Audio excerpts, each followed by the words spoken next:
did you happen to see where the missing scholars went? You mean the village keepers? Oh, let me think. When I was eating dinner the other day, I saw one of them by the side of the road, muttering away and eating mushrooms and tree roots. They shouldn't go around eating that kind of stuff. Okay. Did you notice anything else? Anything else? No, I think that's all I have to tell you. Sorry. The scholars that have gone missing. Have you seen them? Those eyes. Those fierce eyes. You look like a real fighter. Don't change the subject. Right. You were asking about the mad scholars. I think it's been a few days since I last saw them. I usually go to bed pretty early, so I'm not too familiar with what goes on at night. But honestly, I feel quite sympathetic towards them. Even though they act a little strange, they've helped me in the past. If it weren't for them, my house would have collapsed long ago. Do you also think Grandpa and the others are good people? Grandpa? Oh, hello there. It's little Isak. You mean that nice man who looks like your grandpa's long-lost twin, right? He was actually the one who protected my house. I saw it with my own eyes. He happened to be staying near my house that day and was doing something with his hands on the ground. It still feels pretty surreal now that I think back on it. Did someone teach them how to do that? Well, whatever the case, I'll always be thankful to him and whoever taught him to look out for others. I'm pretty sure that if I ever went mad, I wouldn't be able to do anything like that. Gotcha. Thank you. Sir, have you seen my grandpa recently? You know, the one who likes to sit and space out near the village entrance. Oh, well, if it isn't Isak. Oh, your grandpa, huh? It's been a while. The last time I saw him, he was spacing out by the road as usual. I went and asked him if he'd like any of the food I had prepared, despite my wife's protests. Like many people, she's really quite terrified of them. And speaking of my wife, she's still always complaining about how I don't make enough mora. That might explain why she's always mad at me. Oh, thank you. Thank you for taking care of him. It was nothing. You're looking for him, right? Did he go for a walk and get lost? Yeah. That's no good. Well, once you found him, come by my place again and I'll cook a little something for the both of you. I've known you since you were very young, so as far as I'm concerned, you're family. Please feel free to come by anytime. Wow, what a nice guy! Okay, thank you, sir. Huh? Don't say anything for now. Isak, stay here. Let's head over there. Stay quiet as you move.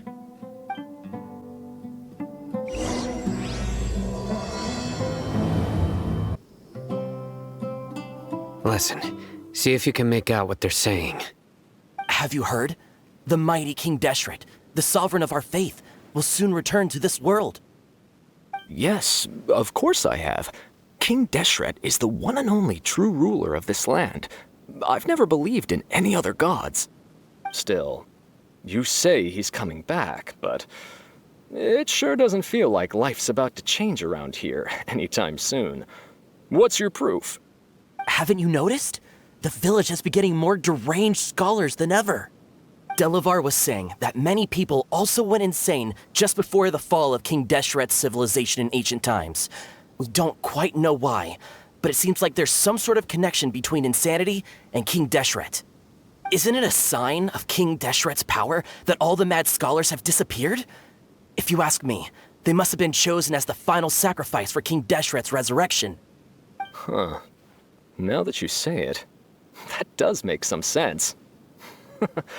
Does this mean our lives are finally going to take a turn for the better? Exactly. Those city folks will get what's coming to them. Now, Repeat everything you've just said from the very beginning. Huh? Who are you? Where did you come from? My patience is running thin. You heard what I asked.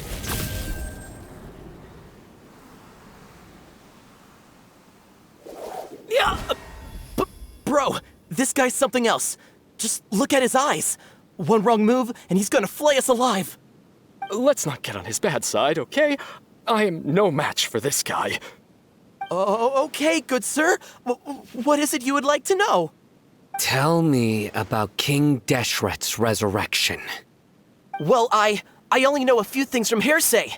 I went for a drink the other day and heard others talking about a rumor that the madmen will disappear and that King Deshret will return to this land. I'm not making this up, I swear! Hey, go on. Keep talking. It's true. It's all true, sir. We desert folk have had more than enough of those people at the academia. They keep sending us all their mad scholars and won't let us have a good life. Would you want to live like this if you were in our place? The radicals were even more thrilled than me when they heard the news. We're all praying for King Deshret's speedy return. Delavar also said that once King Deshret returns to our side, it's only a matter of time before we conquer the land on the other side of the wall. They're all willing to serve under King Deshret and fight for a share of the glory. Is that so? Seems like he still wants to know more. Keep talking. Got it!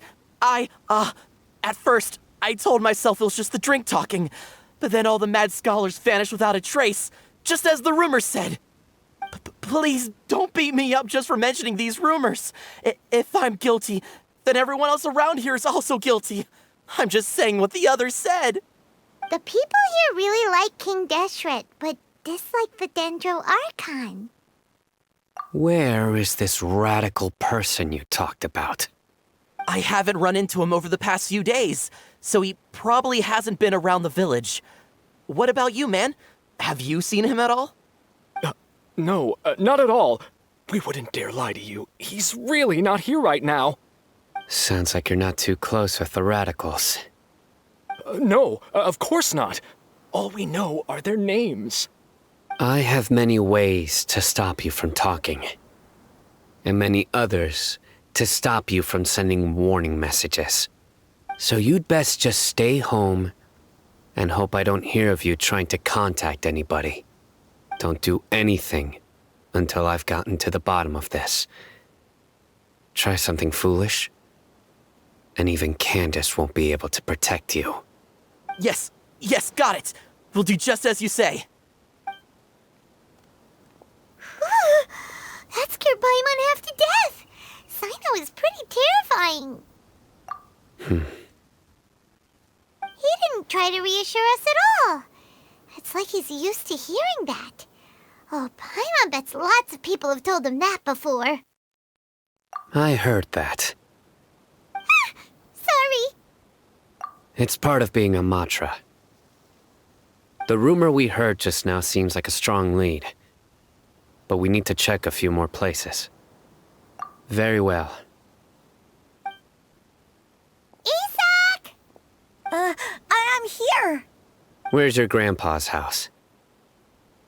Well, I can take you there. Just follow me. Well, this is where Grandpa usually stays. There sure isn't much here. No.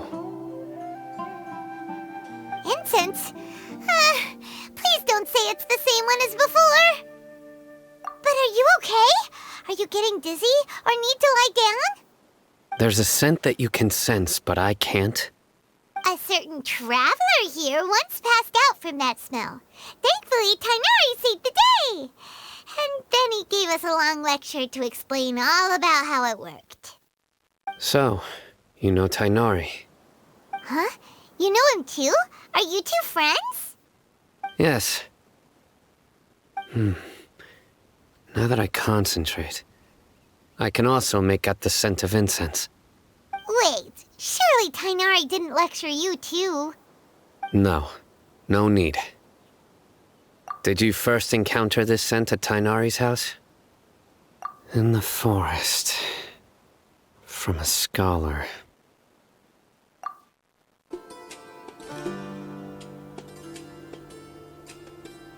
What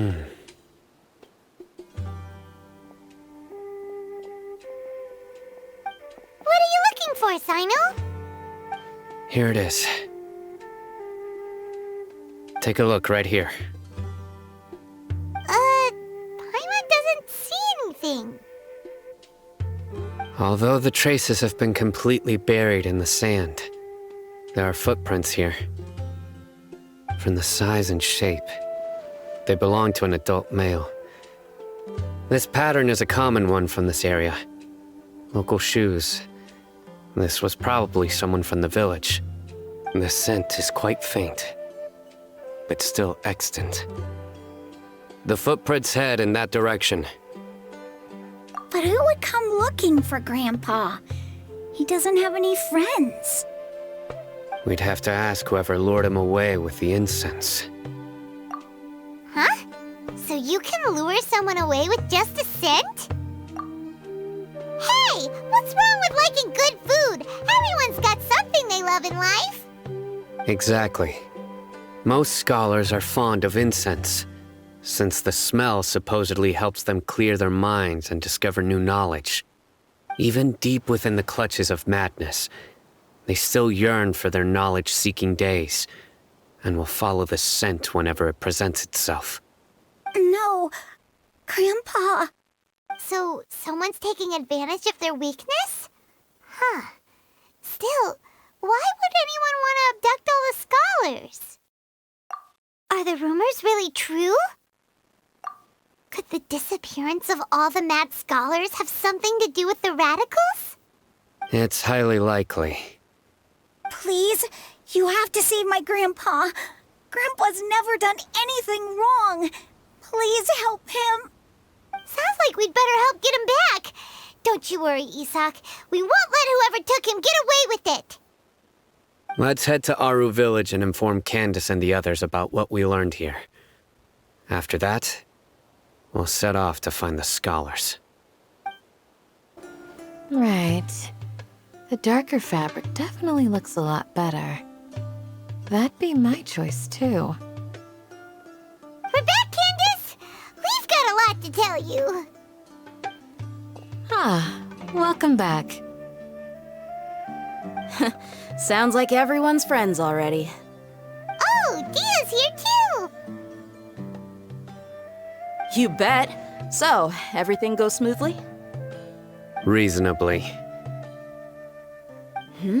Alhaitham didn't go with you?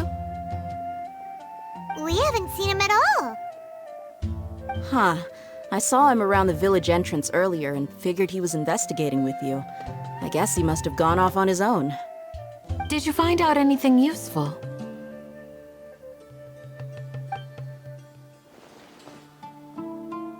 I see. So someone used a kind of incense to lead the exiled scholars away from the village.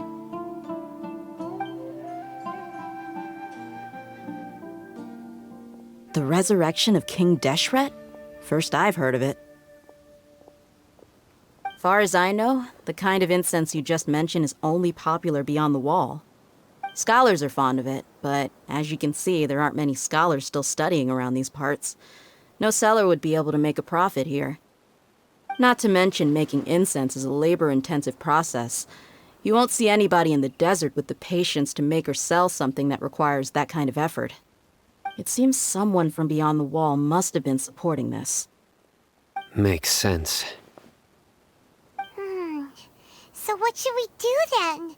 Do we go back to the academia and search for leads there? If it was any other day, that would be your next logical step. But today, you've got me on your team, so you get an extra tip. Didn't you say that the villager got his news from the tavern? Well, I also like to drink at the tavern, so I know a thing or two about these radicals he mentioned.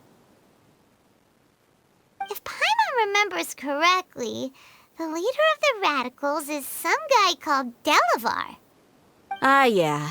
Delavar, the scar-riddled bandit, Enger, the wide-eyed butcher, and Jabari, the duck-tailed bearded crook.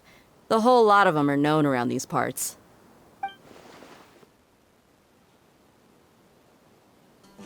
These guys have one thing in common, and that's being broke. The rougher life gets, the more they want to believe in King Deshret. Way they see it, King Deshret's resurrection is their only chance at overthrowing the Academia. Throwing all of Sumeru into chaos is the only way to change the way of life here in the desert. Anyway, that's my guess why they've chosen to become radicals.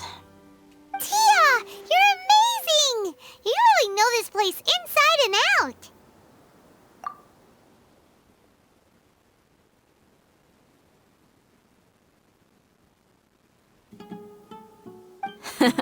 No merc can afford to slack off on gathering intelligence. Every mora I've spent in the tavern has been a valuable investment. Let's head out. Now hold on, you're staying right here, Sino. Why? Aru Village is not a big place. Outsiders stand out here like a sore thumb. I'd bet word about you has already gotten out. The desert is unforgiving, so the way of life here is also a lot tougher than on the outside of the wall. You survive on making connections out here. Compared to you, mercs like me are just third-rate amateurs. I've got no actual fighting skills to speak of. But that also makes it a whole lot easier for me to gain the locals' trust.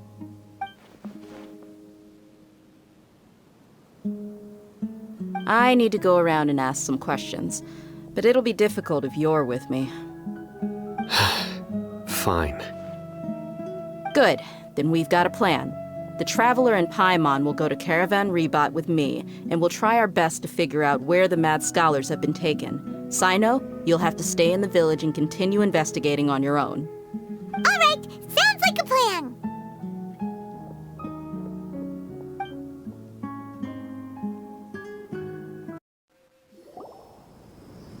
Well, here we are again. Sounds like you're starting to get familiar with the area. Paimon's amazed every time we see the wall of Samiel.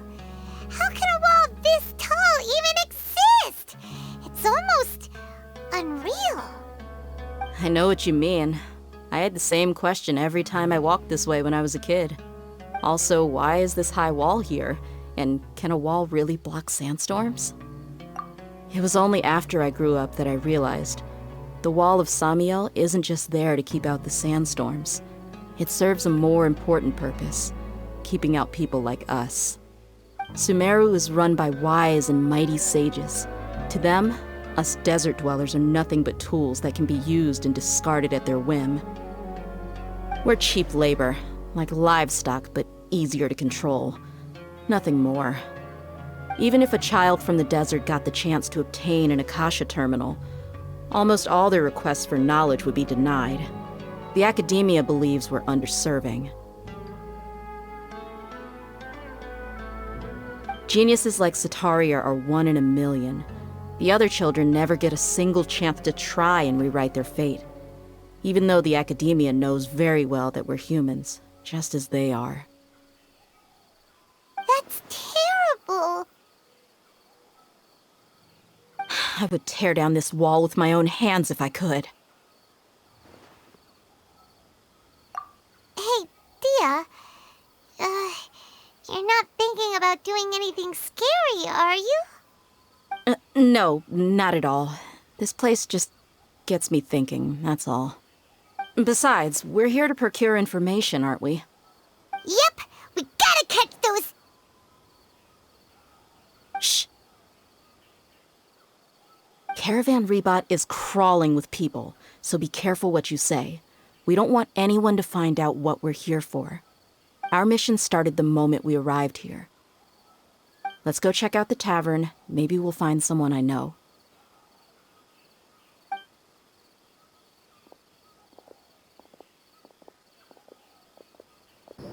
Just our luck. None of them are here today. You mean, you don't see anyone you know? Dia, is that you? What a coincidence. You here for a drink too? Zaki. Finally, a friendly face. Oh, and who do you have with you here? Guests from another land? Hello, hello. I'm Zaki. Dia's, how would you put it? Drinking buddy? We've had drinks together a few times. You could say we go back a ways. Anyway, as far as my friends here, they aren't too shabby, are they? You rarely see any Outlanders so friendly and respectful nowadays. Absolutely. Much better than those people on the other side of the wall. So, Dia, are you looking for someone? Yeah. Have you seen Enger, Delavar, or Jabari recently? Of course I have.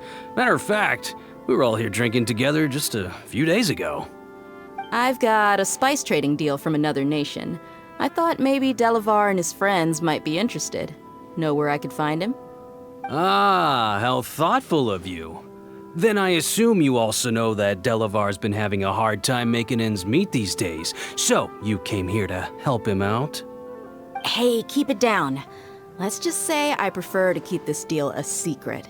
Y'all at Caravan Rebot are like family. If there's more to be made, why not do it together? Besides, Delavar and his friends have muscle. They'd be a good fit for escorting the goods. Yes, how considerate of you. Delavar's my friend too, so of course I can take you to him. Come with me.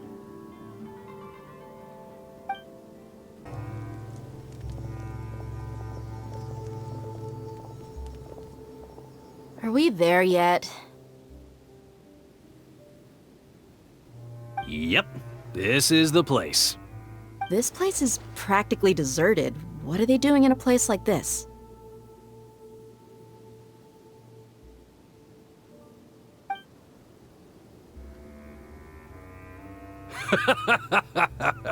Why don't you take a guess? Go on, a wild stab in the dark. You're like lambs to the slaughter. Oh no! It's an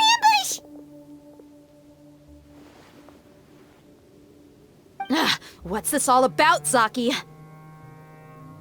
Come on, Dia. You really think we didn't hear about what you said back in Aru village? The boys have kept a close eye on you from the moment you set foot there. Not only do I know that you're looking for Delavar, I also know that you've teamed up with people from the academia to look for the missing scholars. So, you've been watching us from the very beginning? Uh-oh. Paimon knew leaving Sino behind was a mistake! And you left the strongest one in the village, didn't you? Who do you think you are? You really thought we'd fall for your little business deal nonsense? So you and Delavar have been partners all along. Dia, I guess it's only natural for a traveling mercenary like you to be out of the loop. Those of us who hang around the tavern have stronger bonds than you think. But you got one thing right. We're all looking forward to an uprising in Sumeru. There's nothing more we'd like to see than the desert folk overthrowing the academia. If that's the case, then I'm sure Delavar wouldn't miss a second of it. I'll be honest with you. If it weren't for what you said in the village, your little monologue about the Wall of Samiel would have convinced me that you're one of us. Delavar. And Enger, you're here too, huh? Long time no see, Miss Mercenary. You should have known the traitors are what us followers of King Deshret despise the most. Dia, I thought that you, a fellow desert dweller, would understand why King Deshret is greater than the Dendro Archon. Little did I know, you don't deserve to join us. Yeah, gee, what a missed opportunity. Adopting radical views and kidnapping innocent scholars, all because of some baseless rumors. Anything else I'm missing out on? See? There you have it.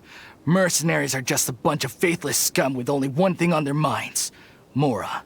Pathetic. You're all like a pack of street rats. You're not wrong. Mercenaries are driven by Mora, and my faith lies with whoever's paying me. As long as there's a profit to be made, anyone can become my friend. Enough talking! Get him!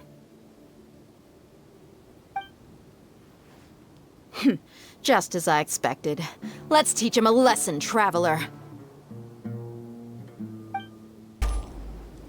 Impossible! How could you? So, what do you think about your meticulous network now, Zaki? How did you say it? It's only natural for a traveling mercenary like me to be out of the loop. I'm guessing your informant told you that I'm just an incompetent merc with no real fighting skills, correct? I mean, that is what I said after all.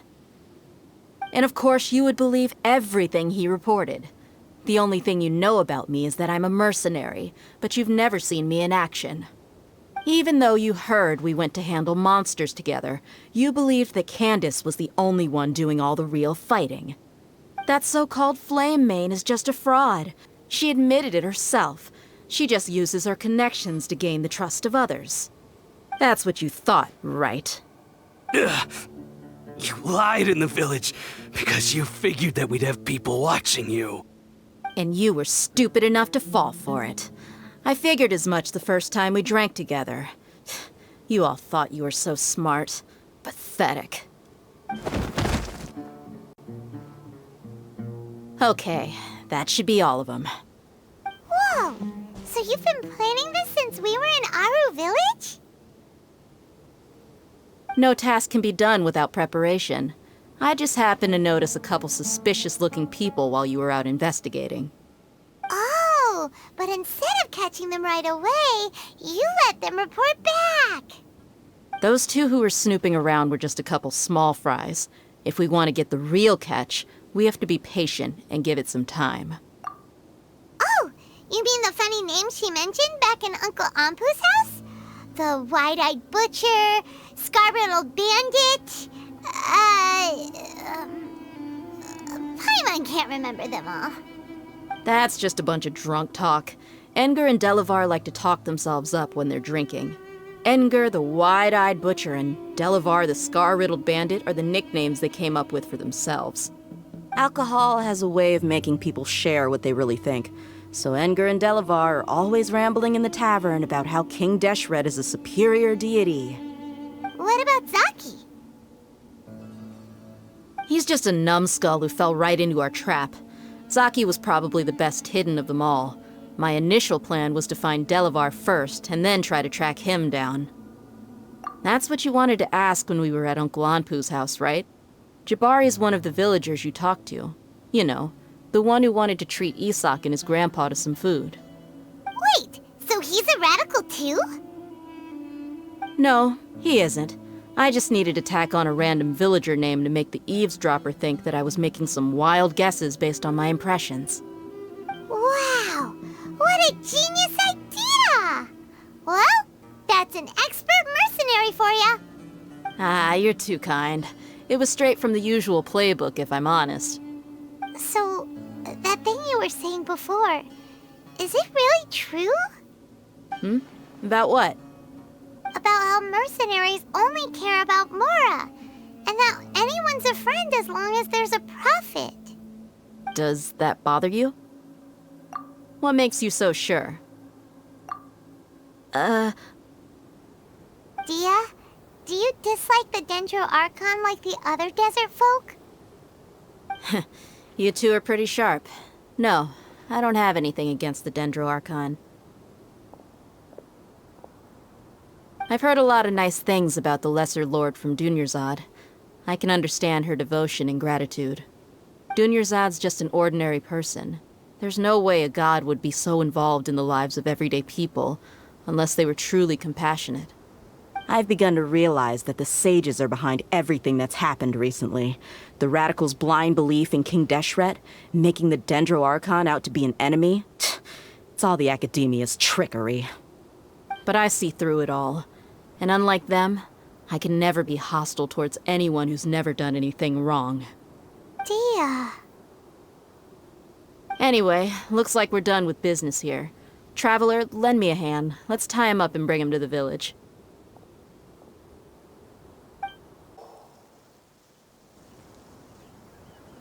This should be all of them. I'll let you take it from here. All right. I'll be in touch. Until then, please stand by. Candace! Candace, do you need any help? Candace will be okay on her own. I trust her, so you can too. She's been guarding Aru village for quite some time now. If anyone is qualified to question the offenders, it's her. While I'm questioning them, why don't you pass some time by exploring the area?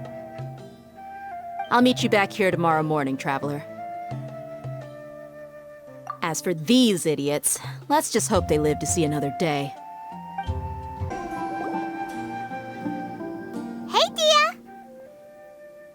Right on time. We'll know any moment now.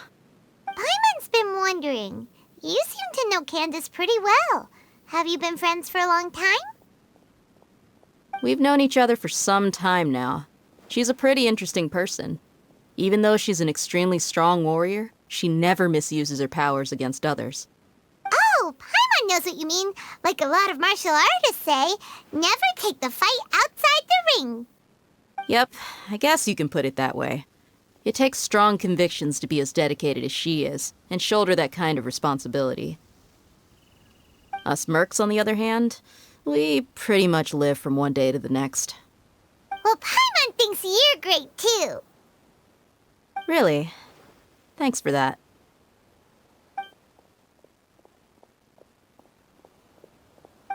Oh, Sino's here, and he's pretty early too. Yes, I was here yesterday to help out a little. To help out? By doing what? Sharing some interrogation techniques. Oh, you mean you taught Candace some more persuasive methods? Right. Come on in, everyone.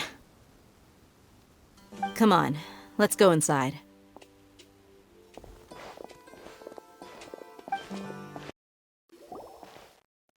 Candace, where... Whoa, you look furious. Do I? Huh. What gave it away? Oh, there's no mask that can hide true bloodlust. Cover up your eyes, and it'll still show itself at the corners of your mouth. Perhaps I need to work on my composure. Still, it's perfectly understandable why I'm angry. I'm sure everyone present would agree. Yes, ma'am. Please, don't beat us anymore. We're gonna die. Well, looks like Sino taught her well. You fear death yourselves, yet you do not hesitate to place the lives of others at risk. The absurdity is mind-boggling. The ones you call mad scholars are known to us as the Village Keepers. They are vital members of our community, and some even count them as family. You come here to my village, and you treat my people as nothing more than stepping stones towards your goal. Tell me, what would you do to you in my position? Mercy! Please have mercy! You've made your bed. We may all be desert dwellers, but there is one thing that I understand better than you. The resurrection of King Deshret will only result in war. And war serves no one. The people of Aru Village care little about which god is in power. Life may be tough and tiring, but we wish to preserve our way of life. A war would only cause us to lose all that we have. And that is not a responsibility that you can afford to shoulder. We understand. We're sorry. I'll tell you everything I know. Please, just let us go. I'm listening. You might not believe this, but it wasn't us who came up with this idea. Someone was spreading rumors in the tavern. That's how we ended up hearing about King Deshret's resurrection. Some mystery man told us that mad scholars will make the perfect sacrifice to usher in King Deshret's resurrection. They give their lives, and we can get anything we wish for.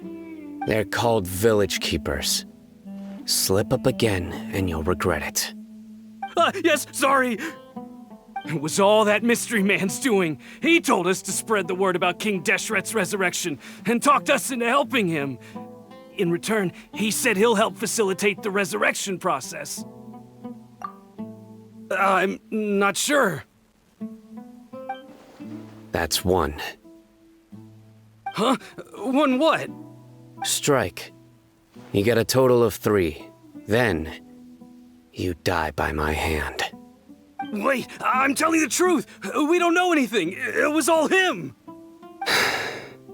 2.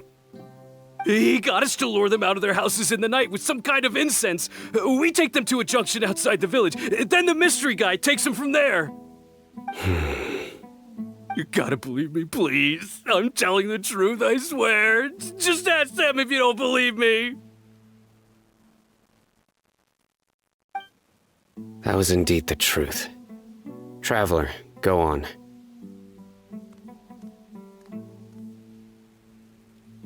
You have to believe me. If I knew that, I would have told you his name right away. I'm not risking another beating to keep his secrets. No way. That guy, he wears a cloak, and he's always careful to cover his face. He calls himself King Deshret's envoy. I believe I may know what's going on. Uncle Anpu? What do you mean?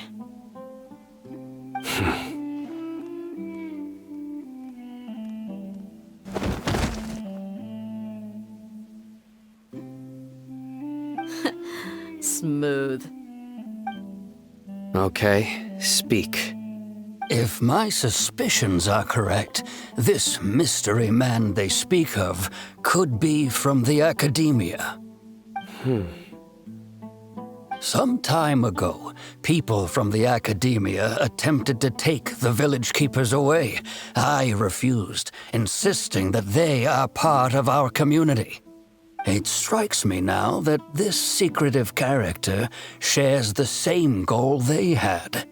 Which means it's highly likely that the academia was purposely spreading a false rumor to trick the radicals into delivering the village keepers right into their hands. They were the ones who brought them here to begin with.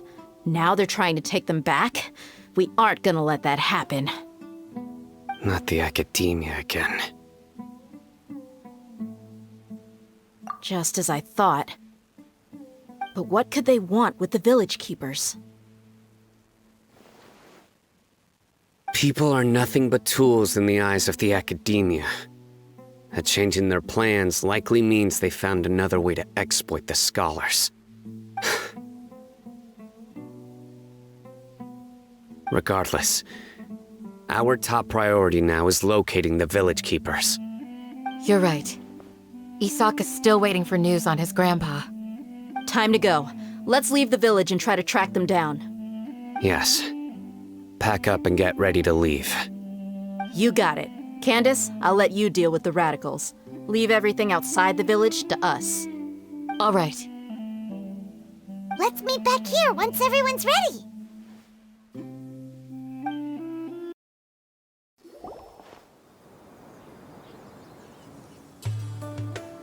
Let's get some food in us and then we'll... Whoa!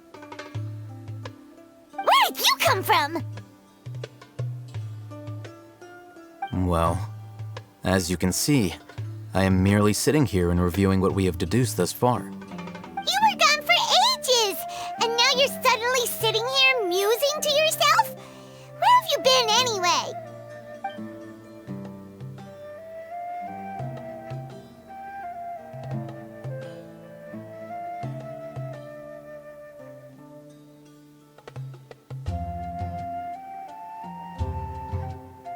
Hey, what's with the silence?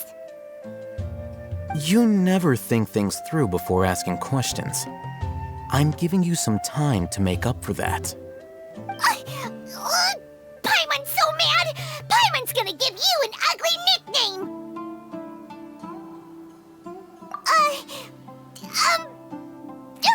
Never mind! Paimon's got nothing. There's just nothing super obvious to pick with this guy. It makes it so hard. Well, you've heard nothing to suggest I left this whole time. So clearly, I stayed in the village to investigate. Anyway, you plan to leave Aru village and keep searching for the truth of this matter, yes? Yep. We're not gonna find out anything more by staying here, so we thought that we might as well take the search elsewhere.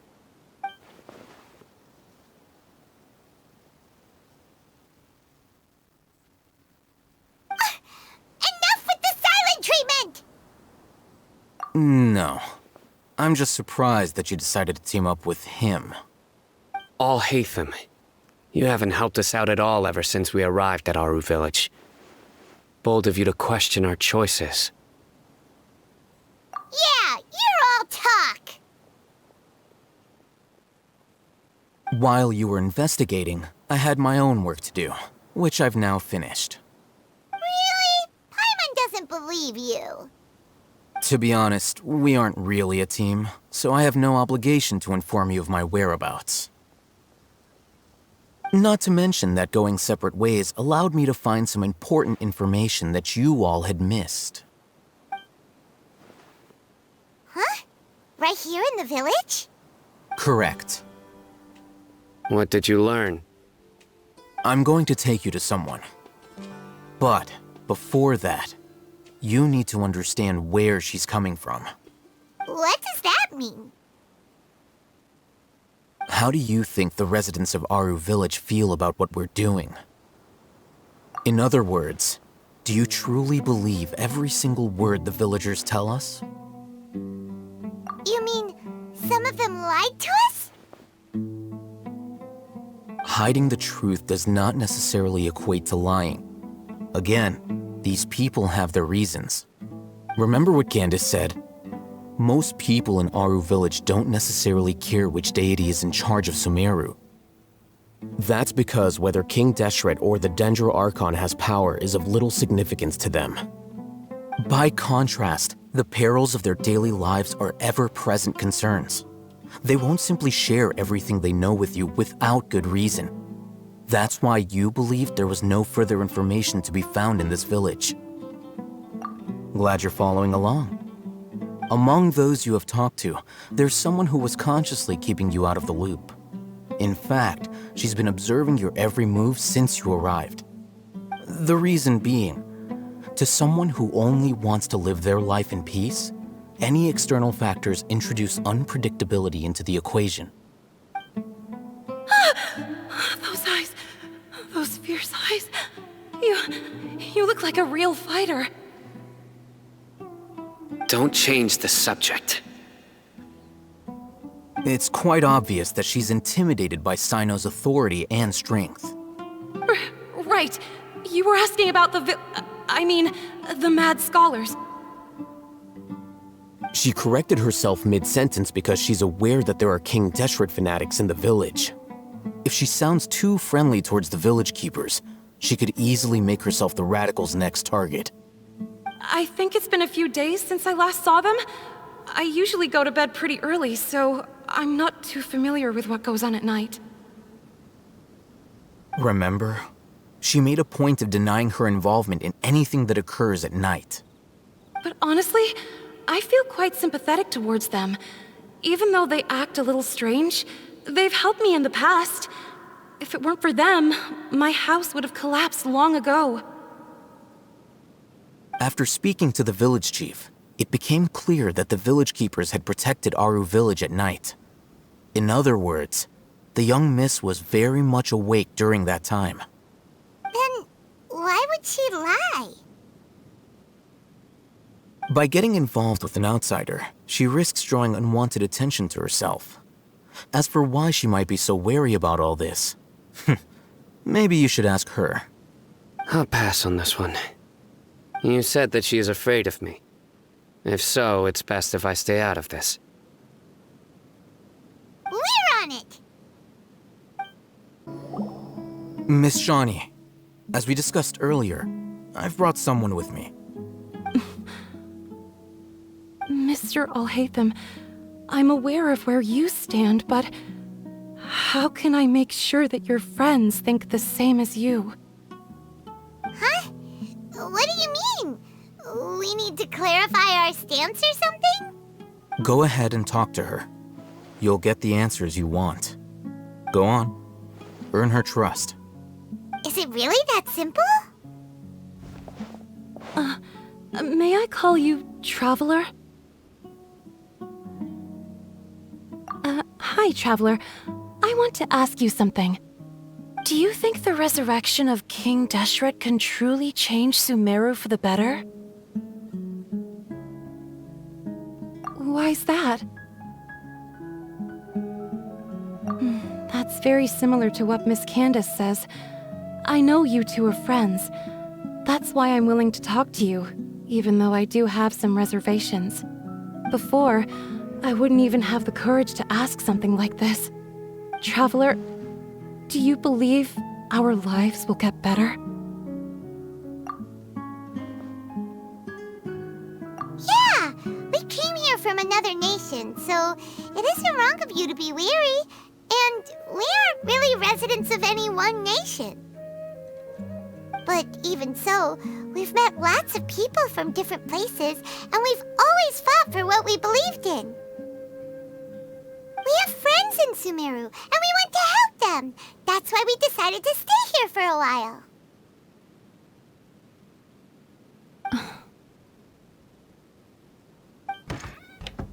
I want to trust you.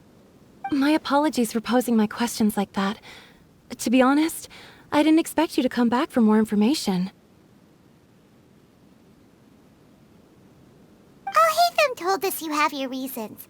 It's okay. We understand.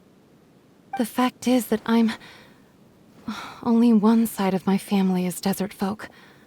I don't really fit in anywhere in Sumeru. Some believe in the Dendro Archon, while others believe in King Deshret. I don't belong to either side, and neither side would want me. Speaking of which, the Radicals mentioned that they despise traitors. Do they just think that anyone who's different from them is a traitor? Yeah. Some people can be so narrow-minded when it comes to bloodline and beliefs. It makes no difference what I say or how I behave. I'll always be suspected of having ulterior motives. Slowly, I just stopped talking to people. I pretended not to hear or see anything. All I want is to live my life in peace. And then it happened. The village keepers who had helped me disappeared with no explanation, and I didn't dare breathe a word about it to anyone. Until now. You can tell them. I'm sure she'll keep your secret. All right. I'll tell you what I told Al-Haytham. I actually have a sharper sense of hearing than most. Sometimes, I hear strange crying sounds in the night. There are ghosts? Perhaps. I'm not sure. It's faint, but it's definitely the sound of crying. It comes from far away in the distance, and always carries very raw emotion. It used to be louder and more frequent, but ever since you arrived in the village, it doesn't seem to happen as often, and when it does, it's much quieter. I have to focus really hard to make it out. I confirmed this with the guards on night duty. They also have someone with a good ear, and he's heard similar sounds at night. But, because we're in the middle of a desert, he would rather believe that they are the cries of beasts than ghosts. There's really nothing around these parts, except for an old hospital not far from the village. I think they used to use it for treating Elazar, but it's been abandoned for years. Yeah, let's go!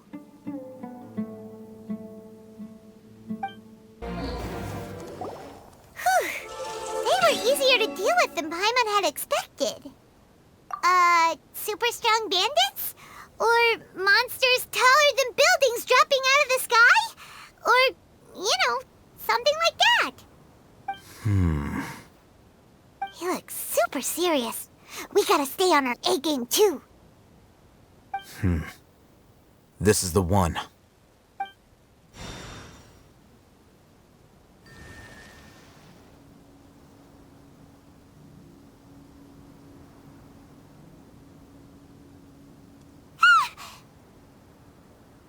Let's go in and take a look.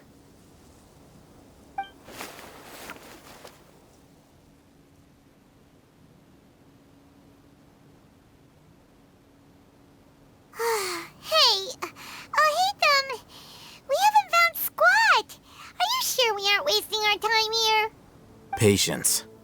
Shawnee says she only hears the crying at night. We have time to burn. Until then, I'm taking a break. And just like that, he sits down. Wait, he even brought a book to read? What are you reading? Let Paimon see! Okay, sure. Huh?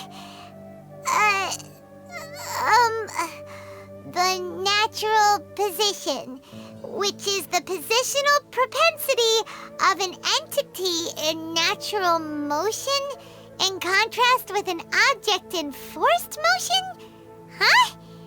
When free from external influences, every entity displays the tendency to follow its natural trajectory? So, you got that? Oh, Paimon gives up. You keep reading your book. See ya! How is he so relaxed? Look at him, reading an impossible book in a creepy place like this. Hey! Paimon's your Tibet travel guide. Paimon knows plenty of useful stuff already. And anyway, it's not Paimon's fault that the books people read in Sumera are so complicated.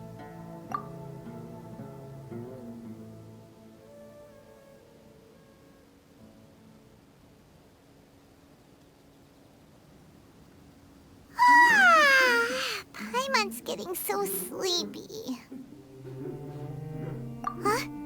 What was that sound? There it is. It's coming from that direction.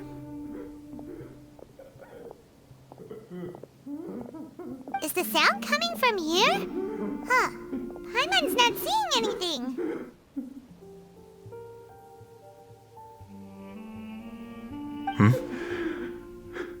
It's from below. But there's no way we can get down there. Something is off about the interior here.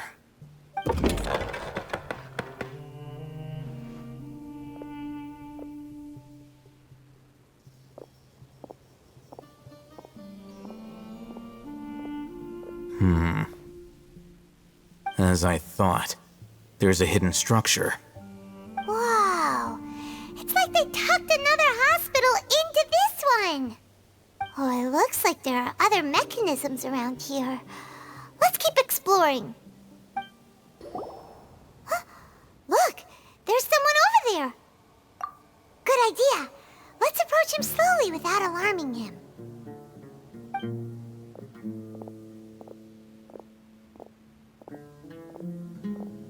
Wait.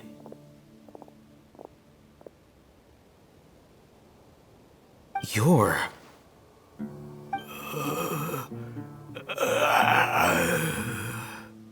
He can't speak, and his eyes are unfocused. But he looks too young to be anyone's grandfather. Also, why is he the only one here? Didn't expect to see him here. You know him? He's Razak, a senior of mine at the academia. He's a scholar too? Is he the kind that holes up in a forest and mumbles stuff about training? No. And that's the problem. Razak was never involved in any of those things. He never trained in the forest, let alone reach Satyavada life. Leaving that question aside for the moment, him being here alone means that we might be too late. Looks like they've already taken everyone away. For whatever reason, they left Razak here. Perhaps they simply didn't have time to come back for him. There are drag marks on the ground. They're clearer by the doorway. Someone was forcefully drawing a cart that was loaded with something heavy. Loaded with people? That is one possibility. It looks like they were in a hurry, as if they were afraid of being caught. In their haste, they failed to notice Razak hiding in a corner. The symptoms are identical. Looks like we found living proof. Huh? Why do you say that? Allow me to jog your memory. Recall your time at Port Ormos. Don't you think his symptoms look familiar?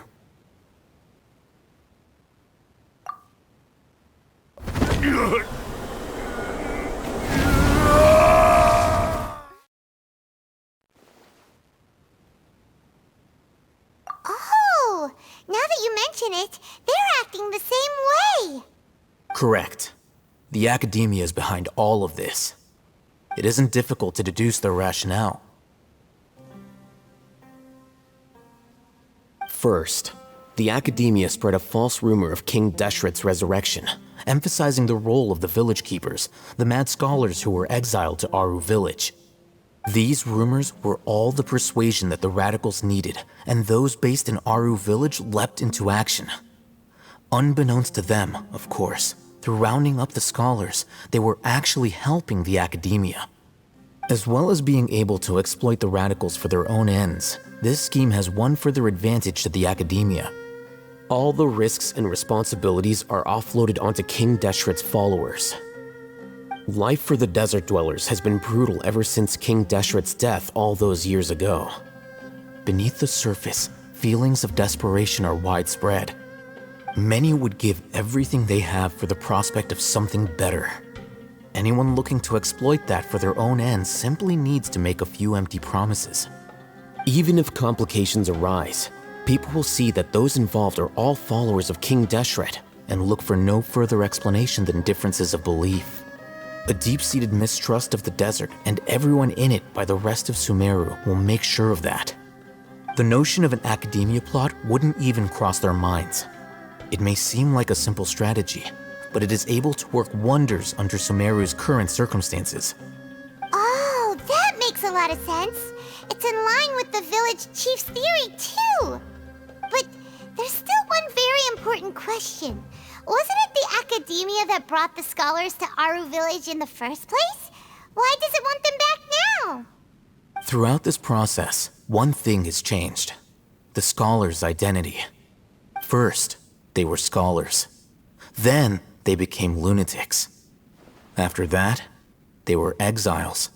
And finally, they become missing persons. An exile is still patently a living, breathing human being. But when someone becomes a missing person, that is brought into question. If you can't find someone, you have no way of knowing what exactly happened to them. That makes missing people an ideal resource. Resource? For what exactly? One possibility is that the information in their brains could be extracted into knowledge capsules. Extracted? You mean canned knowledge comes from people's brains? With the technology of the Sumeru Academia, it's entirely possible. Perhaps the process caused them great suffering, which is why they cry out in the dead of night when no one is watching them. So, the human brain... Nope, nah, Paimon doesn't want to think about this. I'm the Academia's scribe, after all. I'm familiar with their projects. Anyway, judging by Razak's state, the contents of a divine knowledge capsule were extracted from his mind, but something went wrong in the process. Or perhaps his curiosity got the better of him, and he used such a capsule for himself. Paimon's a little confused. Can they just use anyone's brain?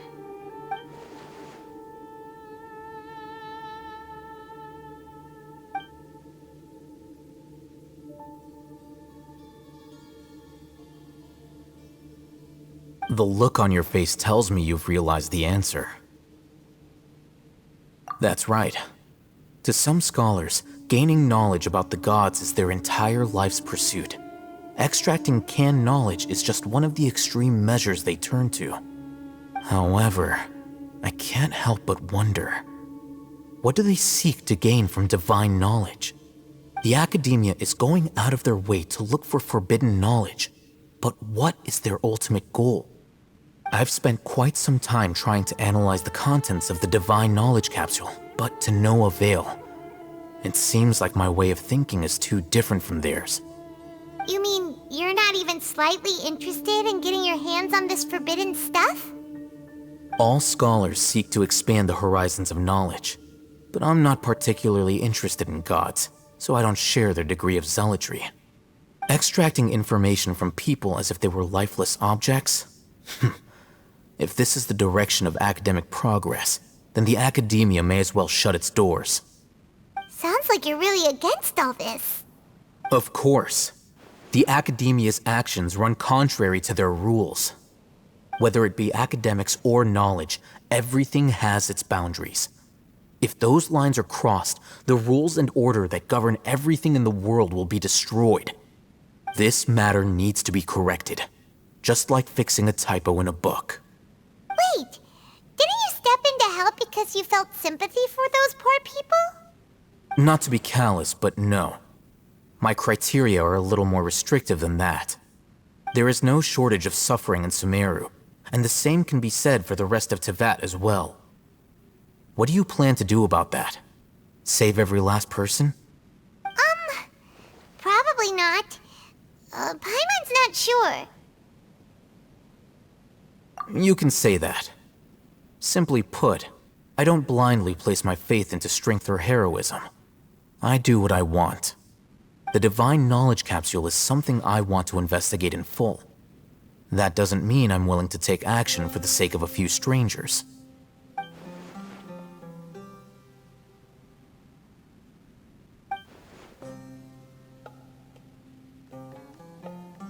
Paimon's been wanting to say this for a while. There are a lot of bad guys in the academia, but you're not one of them. You're their weirdo. You're probably right. Though I must say, I quite enjoy this feeling of being the odd one out. Uniqueness is also an asset, is it not? Wow, that's a great way to think about it. Paimon's really impressed. If only Miss Shani had a similar mindset, her life would definitely be a lot easier.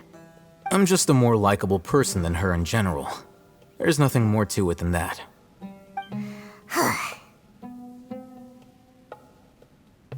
He won't last long if we leave him here. Let's take him with us. We'll work out our next step after we return to Aru Village. We're back! You must be tired. You should rest and take some water. What's the situation? Who's this? Unfortunately, somebody who's too young to take on the role of Isak's grandfather. Nevertheless, he's one of the people we're trying to find.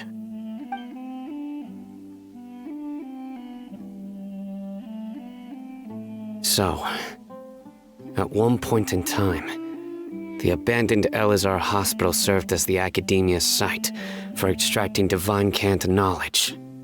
Yep, pretty much. Their plan must have been implemented at some point before we arrived at Aru Village, since divine cant knowledge has been in circulation for a while now. Yet, they fled once we were headed to the village, almost as if they knew we were on their trail. Why is that? Yeah, why is that? We may have a mole in our midst. One of us could be secretly revealing our whereabouts to the academia. Huh? Are our friendships that shallow? Looks like none of you have realized wherein lies the issue. Sino, you're the reason why they can predict our movements. Wait, what's that supposed to mean? Choose your next words very carefully. It is simply a logical inference. I have my reasons. So what you're saying is, Sino's the mole. Interesting. And here I thought you were the most suspicious one, Al-Haytham, since you were always acting alone. I know. You have a point. But I realized something as we were returning from the hospital. Sino isn't like any of us. What are you trying to say? Do you still remember who you are, General Mahamatra? As a Matra, you are no doubt privy to certain kinds of information. Before you can take action against someone, you are required to have all the facts available, including the less than savory details. Simply put, the academia has traditionally allowed you access to a wealth of sensitive information. Knowing their modus operandi, wouldn't you expect them to take precautions against you? If you want to raise a vicious wolf, you need to make sure that you can avoid its bite. The academia is monitoring me? It's not that simple. The academia has eyes all over Sumeru, but they have a special protocol for dealing with you. Every so often comes a Nyagarbaha Day. On this day, the academia enters new information into the Akasha through knowledge capsules. I remember seeing a thick notebook next to the control panel once. Its contents were all about the General Mahamatra, his activities throughout the day, preferred methods of enacting judgment, everything. You're saying that the academia entered my information into the Akasha too? But what's the point in doing that? My actions aren't important enough to be added into the Akasha. The Akasha is capable of computation. The Akasha's algorithms are entirely capable of predicting your movements using the data entered. When you would depart, the route you would follow, your destination. It knew all of this. It predicted my every move. The academia has been watching you longer than you think. However, the fact that you resigned is proof that their suspicions were well-founded. So that's how it is. Sino adheres to his principles so strongly that he's actually a thorn in their side. Tenacity of will and steadfast faith are worthless to the academia. They need scholars who are easily pliable and mindlessly go after anything they can profit from. Sino, don't take it to heart. This just proves how much of a trustworthy ally you are. They escaped because of me. Don't blame yourself. It's not like any of us would have known. I have an idea. If they predicted my movements, then I might be able to guess where they went. Whoa, you bounced back fast. There is always an opportunity for safety after danger passes. Oh, so that's how it is! Paimon gets it now! If the academia is trying to avoid Sino, then the safest place would be... Yep, that's right! They'll want to proceed in the direction opposite of where I'm going.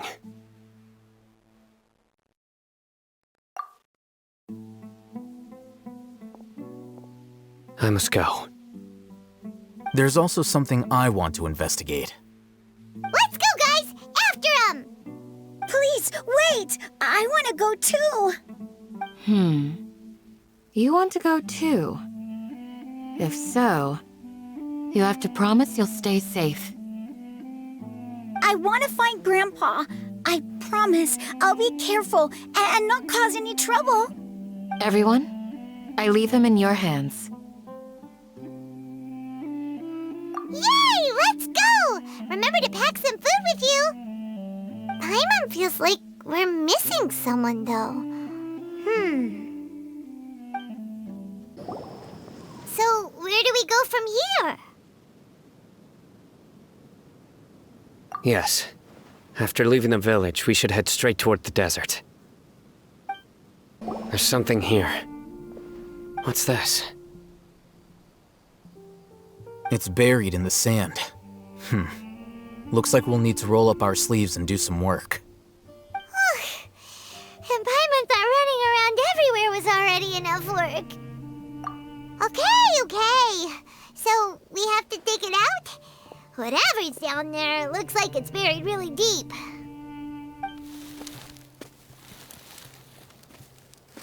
These are likely fragments of an academia-developed device, something akin to a headset.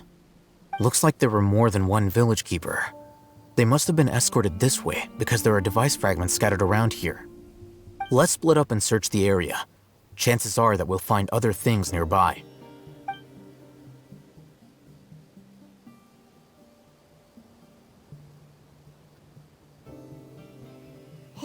what we're searching for? It looks kind of scary. This is definitely a device used to extract divine knowledge. How did it end up buried in the sand? That can't have been part of the plan. They must have been attacked along the way. Wait, what? Grandpa, I hope you're okay. Don't worry, your grandpa's gonna be fine. Razak didn't display any signs of starvation or dehydration, which means that they left fairly recently. We should be able to catch up. One more thing. Given that the device had been entirely covered by sand, I believe the attack must have happened prior to the sandstorm. Let's keep going. They can't have gone far. Don't get any closer. They'll notice us. Dia's talking with the Eremites? Very interesting. Let's listen in. If you had informed me sooner, there'd be plenty of room for us to... You're one of us. We would never lie. Scholars. You don't know as much as I do. Need me to... I knew it. That's our Dia. Dia? Why would you... Dia! Hey, what are you doing? Huh? Didn't you say you'd help me find Grandpa? Why are you on their side? Well, look who's here. Ain't that something? This complicates things. You've betrayed Aru village? So, this is the great General Mahamatra. Dear, you'd be better off as my assistant than hanging around with this motley crew. Seen for yourself, I have the means and methods, and my ideals are far more admirable than theirs. I'm not the type that's easily swayed, Raman. You of all people should know that. Wait, what's going on, Dia? Whose side are you on here? Shut it, Paimon. It doesn't matter. Whichever side you pick, nothing can deter us from the grand mission of resurrecting King Deshret.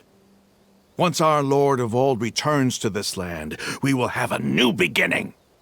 Face the facts, Raman. It's not gonna happen. You should understand that more than anyone.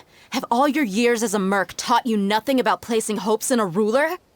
I'm a desert dweller and a proud follower of King Deshret. Whether I live by the edge of the sword or in peaceful comfort, my soul will always carry this conviction. It's not too late yet. The village mad scholars aren't gonna bring King Deshret back to life. You don't understand, my dear lady. Pursuing our faith is our purpose in life. Even if the chance of success is 1 in a million, we must be willing to give everything we have. Even if it'll expose you to the academia? Even if they end up disbanding the Eremites? Your Eremites, which you've worked so hard for all these years? Yes. We've waited a long time for this day to come. The sun and the moon no longer shine here. All you see now is cracks in this desiccated land. But fate has finally dealt me a hand to play against the Academia. With these scholars in our custody, we'll stomp the Academia's forces and fight our way beyond the wall of Samiel. Ridiculous. Think about it. The Academia controls the entirety of Sumeru. Your powers are negligible in comparison. If you still don't believe me, then try asking these 2 men. They're also against the Academia, but neither of them are as arrogant as you are. They look more like pawns of the Academia to me. Why would I listen to anything the people of Greater Lord Rukkhadevada have to say? Filthy traitors. Your god abandoned all honor and betrayed King Deshret. We desert dwellers will never trust the likes of you. It's impossible to communicate with someone so hostile. Perhaps we should. Do you really believe that by kidnapping the scholars, you'll be able to negotiate with the Academia? These people have no value as bargaining chips, but I could be persuaded to take their place as your next hostage. These scholars were exiled from the academia. I, on the other hand, am their current scribe, and will be a much greater asset to you. Wait, you can't be serious. So, you want to trade places with the hostages, do you? Precisely. Any wise person would gladly accept my offer. What are you thinking? What if they decide to kill you instead? Well, that would be bad luck for me. However, I'd get the chance to observe the scholars, perhaps even find out the truth. Think you can talk me over with that confident look of yours? I'm not trying to persuade you.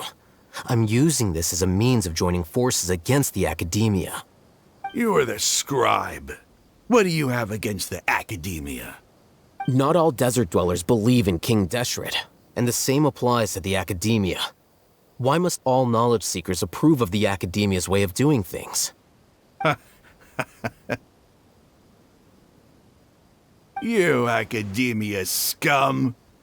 Every last one of you is nothing but a hypocrite, just like everyone else on the other side of that wall. I've made myself clear enough. I won't listen to another word from the Dendro Archon's people. Not so fast. I'll hate them. Do you stand by everything you just said? I never make empty promises. You know you're making a dangerous decision, right? I do. Good. Raman, hear me out. These people are my friends. Maybe you can't take the followers of the Dendro Archon at their word, but what about me? Do you trust me? We've known each other for years. Of course I do. In that case, I'm willing to vouch for their honesty with my right arm. Come on, Raman, don't be a coward. If you're serious about taking on the academia, you need to steel yourself. You can't be afraid.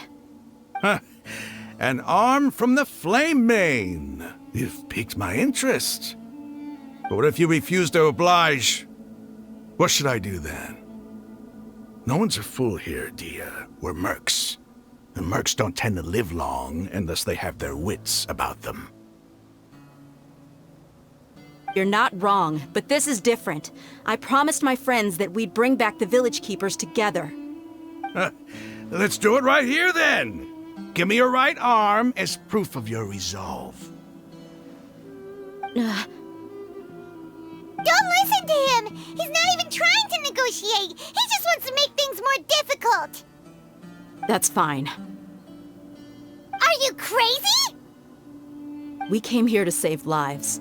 One arm for that many people is still a pretty good deal, if you ask me. Raman, I'm holding up my end of the deal here. You'd better not let me down. Sure. Go ahead and cut off her right arm.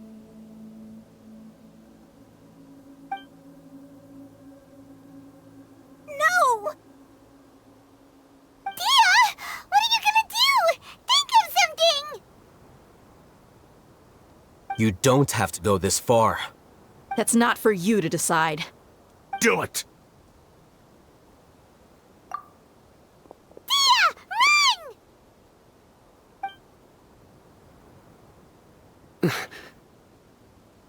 Run!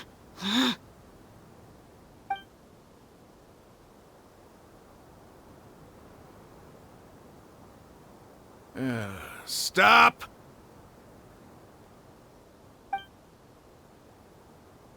What's wrong? Can't do it? Flame Mane, you and I are both desert folk. Cutting off your arm is no different than cutting off my own fingers. Where's the sense in cutting my own kin to pieces? You've shown me that you're serious. Go on now, take your friends and leave. Meet me in the desert at noon tomorrow.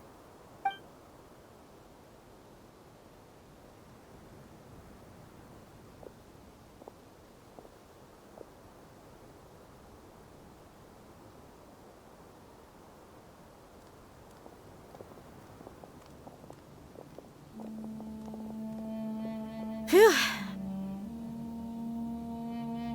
I was really counting on him not going through with it. Dia! crazy! Have you all lost your minds? What if he'd actually cut your arm off? Then I just have to hold my claymore with my left arm. Okay, I'm sorry. But sometimes when you're out on a limb, you gotta double down to seal the deal, you know? Don't ever make a promise like that again. I can deal with the likes of them. If it came down to it, you would not lose to them either. I don't doubt it, Sino. But this is about more than me and them. There's a lot more where they came from. Even if we got rid of one bunch of radicals, there are others out there. Wiping them out would do more harm than good. As you wish. I'm sorry, Dia. I should have stayed put and listened. I should have trusted you. It's okay. I promised you I'd help find your grandpa, so I'll do whatever it takes. Whatever it takes? You just might be scholar material. Huh? Are you serious? The Eremites once said that I was a lunatic. Perhaps a little madness is essential to be successful in research. Why does it feel like he's using his praise for me as an excuse to brag about himself? Okay, let's get moving. We should head back to the village and rest up. Today was just a trial run. Noon tomorrow is gonna be the hard part.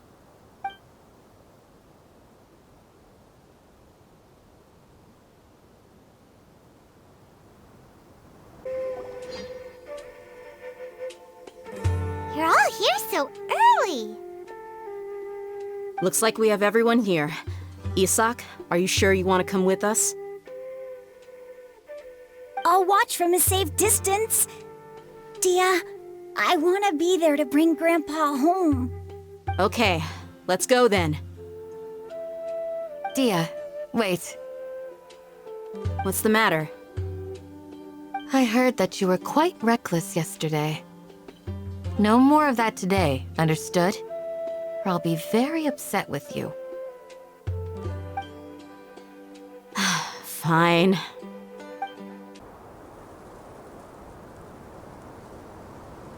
Huh. They got here before us. Uh-oh.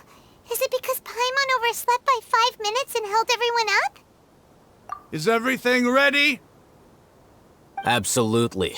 Although, you brought fewer people than I imagined. Bring him over.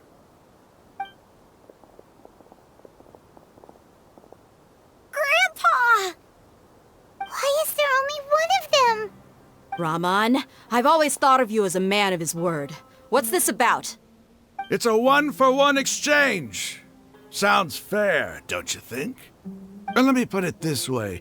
Agreeing to any kind of deal with the Dendro Archon's people is already a huge compromise on my part. Don't you think you've asked enough?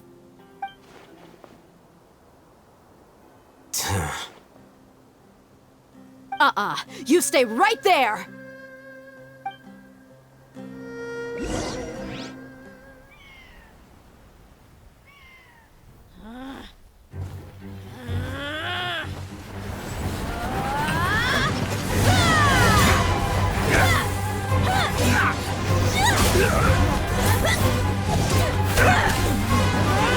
Playmate!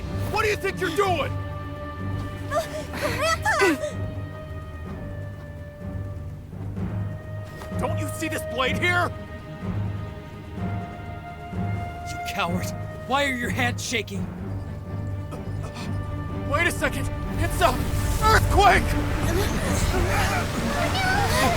Grandpa!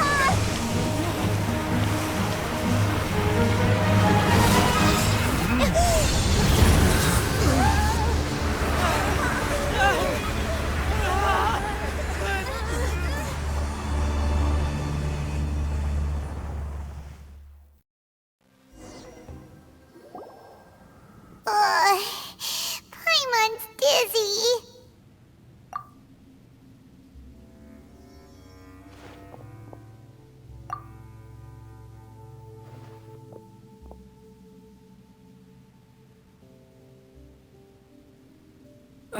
This day's going just great. What a nuisance. The sand dune collapsed. I saw an energy field. The village keeper protected us. It glowed green with dendro. Just like you said, it may well have been the remains of Lesser Lord Kusanali's power inside the scholar's body.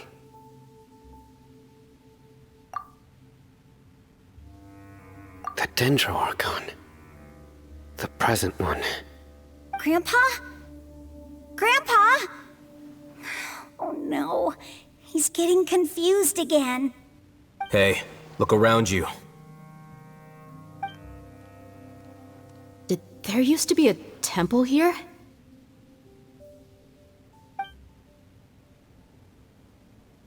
It seems that when the sand dune collapsed, it exposed these underground structures. The symbols on the gate belong to King Deshret's civilization. This structure must be ancient. Over time, the sandstorms completely buried it and left it in the state we see now. It could have been an underground palace in the distant past. Oh, a miracle. Praise King Deshret! What's he doing here? And his men too? They must have fallen down here with us. Pretty lucky if you ask me.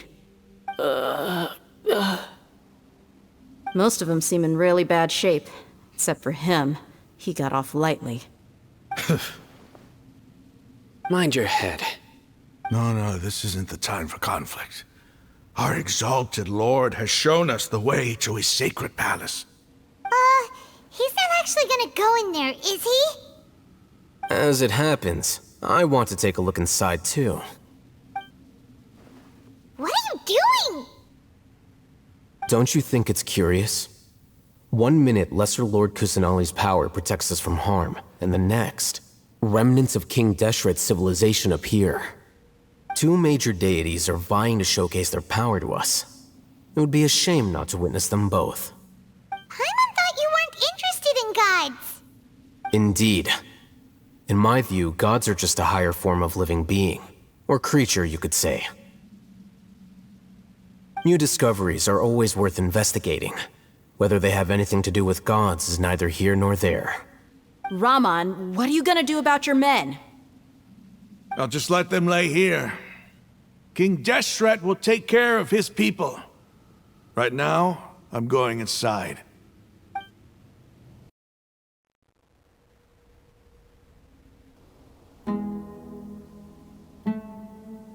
It's full of life here. This defies comprehension. It looked completely desolate from the outside. Yet, it flows with energy inside. Yeah, and there's so many plants. It's so pretty. Sir Raman. Huh? Me? Do you see another Raman here? Are you mocking me? What do you mean, sir?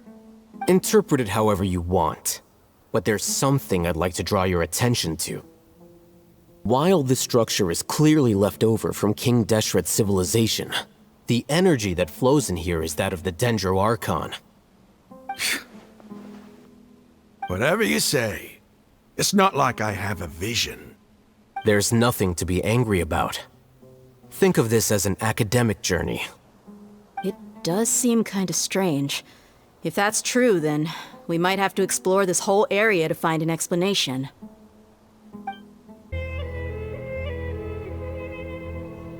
Wait. What's that?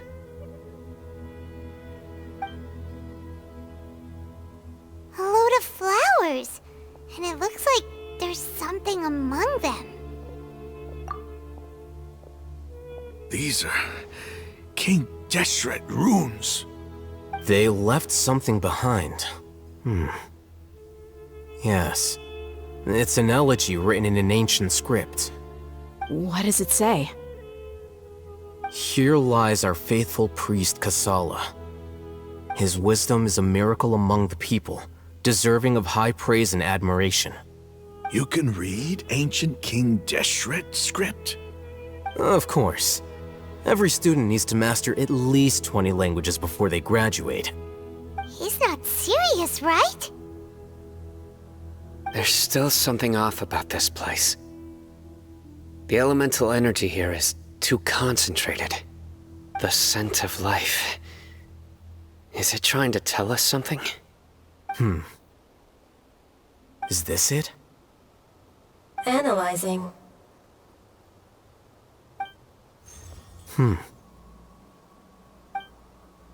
There seems to be a hidden message among these skeletal remains. Excellent. There's a device from King Deshret's civilization in this gravesite. I'll transmit the information over and project it for everyone to see. Isn't sharing knowledge against the Academia's rules? Yes. However, under the circumstances, I'd prefer you to see this for yourself. You'll understand after watching it.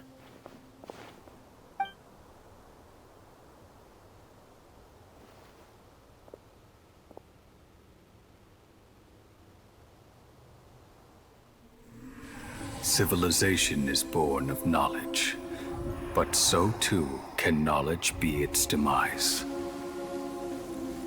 A disaster caught us unaware. It was knowledge that did not belong to this world. King Deshret brought this forbidden knowledge into our world, and it quickly spread like a plague. People's minds were filled with crazed whispers. Dark gray scales spread across their bodies. Even the land was stripped of its vigor. Only a desperate, deathly silence remained. Were it not for greater Lord Rukkhadevata from the forests, the damage would have been irreversible. She summoned the priests to build temples and infused into them the divine power of life. The disaster was miraculously tempered, and the embers of our civilization were preserved in Aru village. Alas, the miracle could not last. As long as forbidden knowledge continued to exist, it would forever blight this world. In the end, the proud king of the desert, my eternal lord, chose to sacrifice himself. I have spent my whole life since guarding one of these many temples. But now, my duty is coming to an end. As I close my eyes for the final time, the sight of that noble deity will appear in my vision once more. In helping King Deshret to eradicate forbidden knowledge, she exhausted her strength, and her form became that of a small child. How strange. Now that I think of her, I no longer have any fear of death, for I sense that the spirit of life will abide with me during my eternal sleep. Children of the desert, cling no longer to past grievances, but hold tight to the memory of this act of benevolence. What was that? The priest's memories. No, impossible. Greater Lord Rukkhadevata. So the former Dendro Archon and King Deshret were never enemies at all. But this doesn't make any sense. The Dendro Archon's followers, they're clearly... Was that the former Dendro Archon? She became so tiny in the end.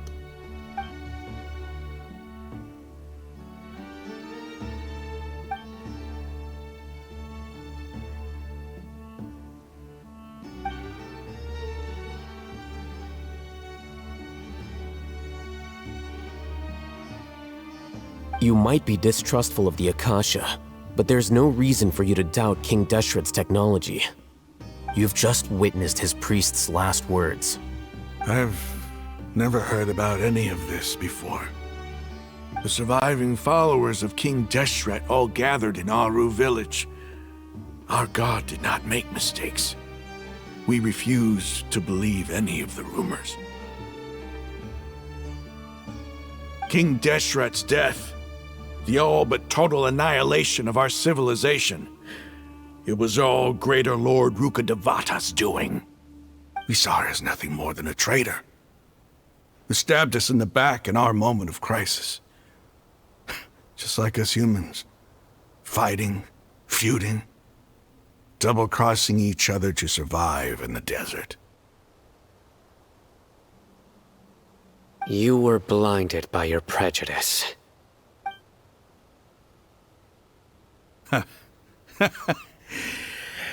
If I hadn't seen this for myself, if I hadn't witnessed his last words with my own eyes, ears, and heart, how could I ever begin to accept this? The truth is so far from what I've always known. Am I really supposed to believe that after all these years, all this time seeking revenge, suddenly now my enemy is my savior? Raman, that's enough. Give it a rest. You're starting to make a fool of yourself. Dia, tell me, my Aramites and I, what are we even fighting for?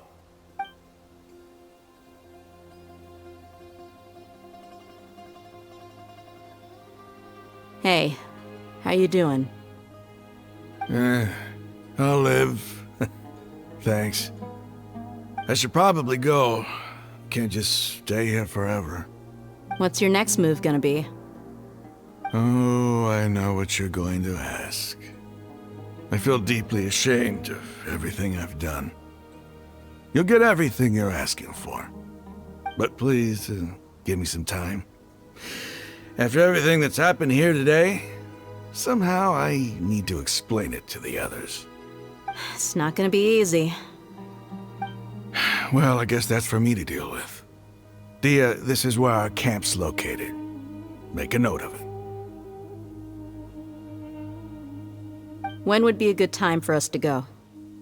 Tomorrow, I'll convince everyone that we're all on the same side. And I'll return every last one of your your village keepers.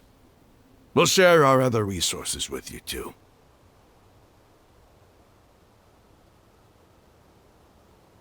You seem to finally understand that our true enemy is the sages. Yes. The gods never gave up on anyone. It's the people responsible for all this that need to face the consequences of their actions.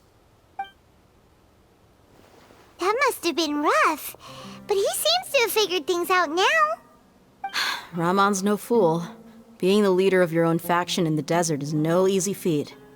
It's too bad he was held back by his belief in King Deshret. But now that that's changed, I guess we have a few more people on our side. The outcome, at least, is favorable. We should get going too. Let's head back, have a proper meal, and a nice, long sleep. We'll need all our energy tomorrow.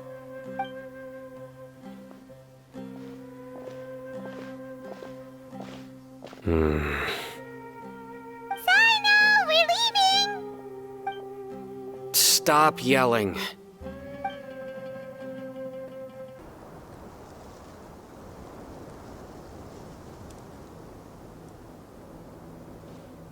Raman, we're here. Everything's been arranged. Someone will bring the village keepers back to Aru village shortly. I guess all I can say now is, thanks for agreeing to help. Don't mention it. I think we can both agree you went to hell and back for it. But we share a common cause now. From here on out, we're allies. Where are the perpetrators? I'll bring you to them. Follow me.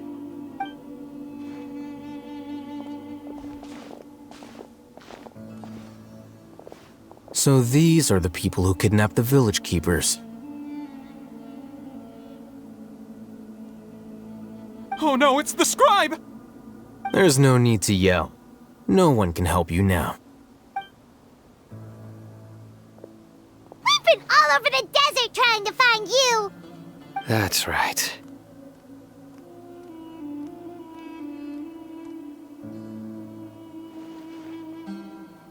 General Mahamatra?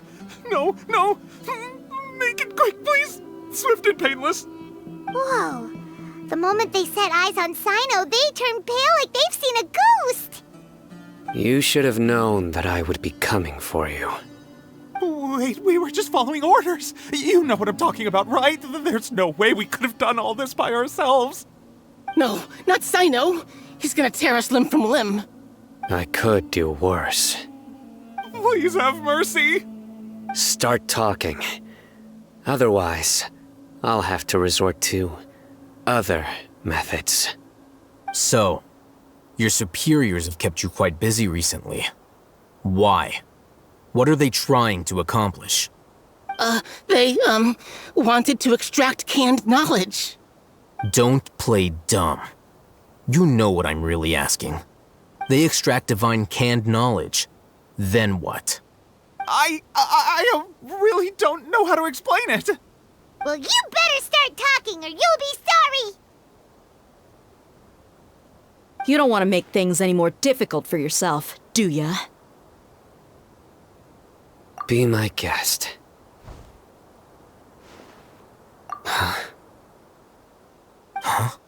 Uh-huh. That sure didn't sound like a fancy metaphor or anything. You're serious, aren't you? How did you know?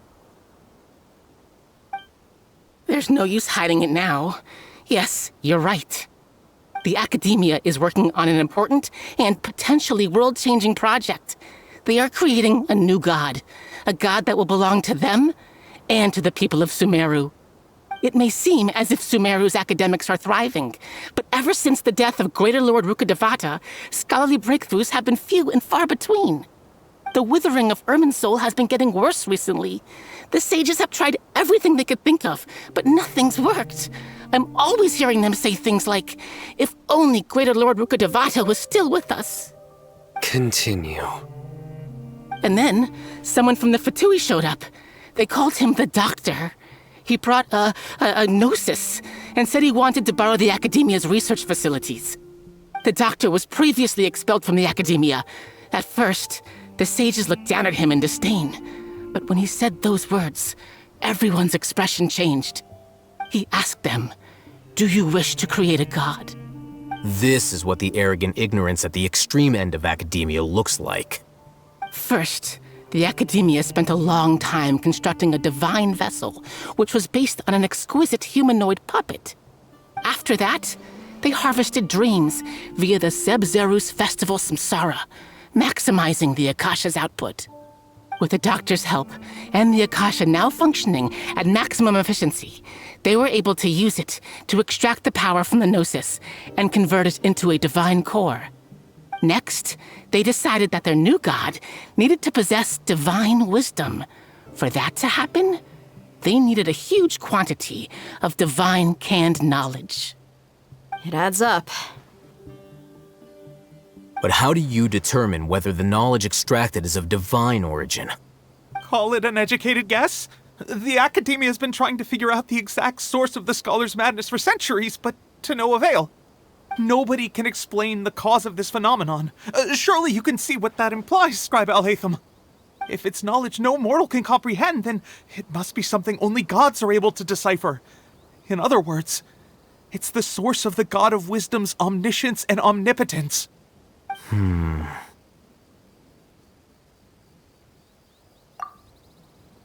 You must have noticed by now. The Academia doesn't care about who their god is. It's the ability to exercise control over knowledge and wisdom that matters. It is as if they are cursed with a desire for omniscience and omnipotence that burns in their blood. Some organisms demonstrate phototaxis, and thus orient their entire lives in respect to sources of light. For the sages, their only source of hope is the existence of a deity who embodies the acme of wisdom. This is but a form of phototaxis.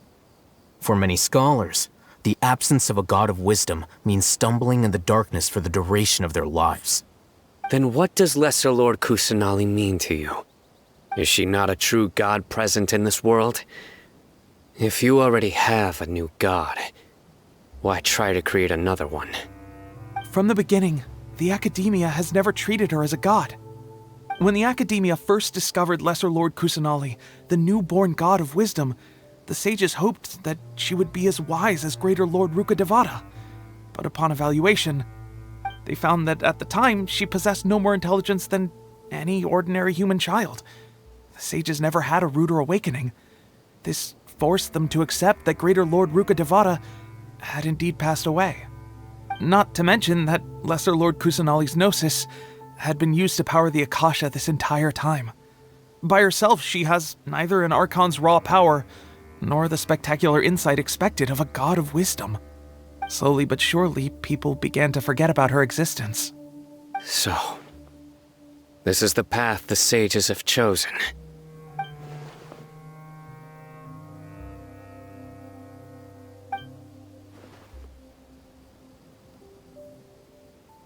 All right, let's try to keep our cool. If everyone's in a bad mood, then let's change up our scenery.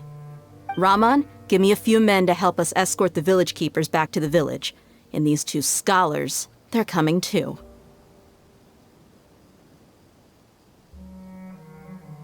Sure, as you wish. The village keepers you found have all been returned to their homes, and each one has a dedicated caregiver to look after them. The 2 new scholars are being kept under close supervision, too. Really great work, everyone. The atmosphere is so heavy.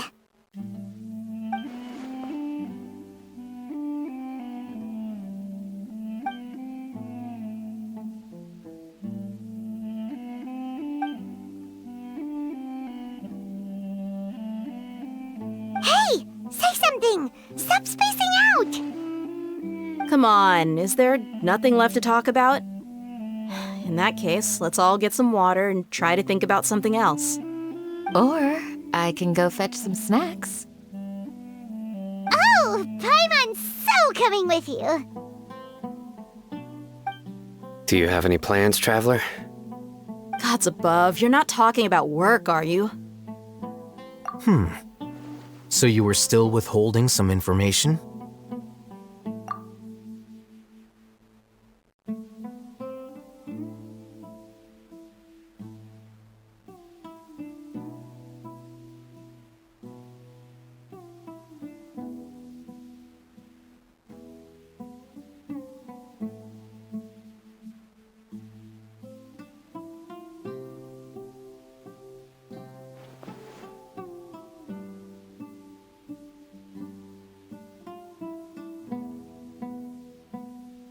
Even though we lived through all of this firsthand, it still feels super surreal to hear you talk about it again. What a whirlwind of a story. I felt like I was holding my breath the whole time. It seems like there'll be more issues to face in the days ahead than I'd anticipated. Still, now's a good time to make our next move. Now that Raman's joined us, we'll be an even stronger team. It's time to make a plan. Indeed. These events are a flagrant transgression of the rules in every sense. We cannot allow it to continue. So, everyone, are we on the same page? Crush the sages and rescue our god. That is our ultimate goal. Well, let's brainstorm a little more about what other resources we can draw on. The next time we gather here, we must have a solid plan. Yep, it'll work out for sure.